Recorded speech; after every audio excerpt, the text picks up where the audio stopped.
Ուզում եմ ձեզ պատմել մի սխեմայի մասին, որը վերաբերում է կրիպտոակտիվներով հերթական խարդախությանը, որը վերջին 2 ամսում շատ տարածված է Հայաստանի Հանրապետությունում եւ դրա հետքերը տանում են Ուկրաինա, այսինքն կրիպտոակտիվների վերջնական կանխիկացումը տեղի ունենում Ուկրաինայում եւ անձինք գումարները փոխանցում են Binance հարթակում եղած մի քանի կրիպտոդրամապանակների։ Այս կապակցությամբ ես հարցում եի ուղարկել ՆԳՆ եւ ստացա այս տեղեկատվությունը, իսկ հարցման համար հիմքեր հանդիսացել այն, որ օրեր առաջ տեղեկացա այս սխեմայով հերթական խարդախության, հաջողված ընդ որում խարդախության մասին, երբ առողջապահության համակարգի աշխատակիցներից մեկին,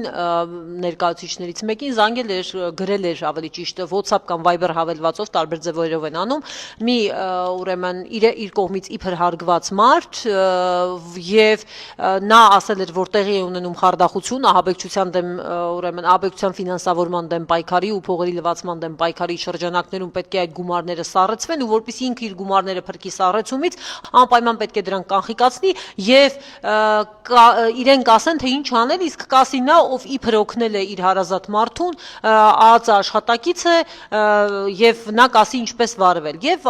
խարդախները, որոնք ներկայանում են կամ ԱԱԾ աշխատակից կամ կենտրոնական բանկի աշխատակից կամ էլ ինչ որ իրավապահ մարմնի ներկայացուցիչ, զանգահարում են մարդկանց ու ասում, որ գումարները կանխիկացրեք ու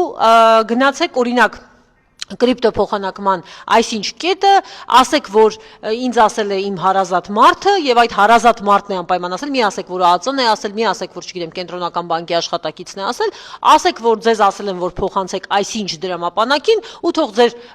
կանխիկ քեշ գումարը փոխանակեն կրիպտոյի ու փոխանցեն այդ կրիպտո դրամապանակին, ինչը եւ տեղի էր ունեցել։ Սա բավականին տարածված սխեմա է, սկզբում կատարում էին կրիպտոմանների ապարատների միջոցով, սակայն դա հնարավոր եղավ կանխարգելել, որտեղ այդ ապարատների սեփականատեր կողմից եւս համապատասխան աշխատանք կատարվեց, կրիպտո չեյնջերի միջոցով են հիմա փոխանակել եւ այդպես են անում, ընդ որում աշխատակիցը միանգամից կիդենտիֆիկացներ, եթե իրենք ասեին, որ ոչ թե որդիս կամ դուստրս է ասել, այլ օրինակ ԱԱԾ աշխատակից, բայց այսպես սխեման անընդհատ փորձում են հղկել եւ մարդկանց խաբելու նոր մեխանիզմներ են մտածում, հետեւաբար այս բոլորը մի միասնական սխեմայի մեջ է, որը տարբեր դրսևորումներ է ստանում տարբեր ժամանակահատվածներում, հետեւաբար խնդրում եմ հարգելի հայրենակիցներ, որպեսզի ուշադիր լինեք, որպեսզի ձեր գումարների անվտանգությունը ապահովելու տեսանկյունից, երբ որ ձեզ ինչ-որ բան են ասում, դուք մի քանի անգամ ստուգեք տեղեկատվությունը, տեղեկանաք իսկապես այդ մարդիկ այդպիսի բան ասել են թե ոչ, հետո նոր միայն ձեր գումարները այս կողմից այն կողմ տեղաշարժեք։ Եղեք տեղեկացված։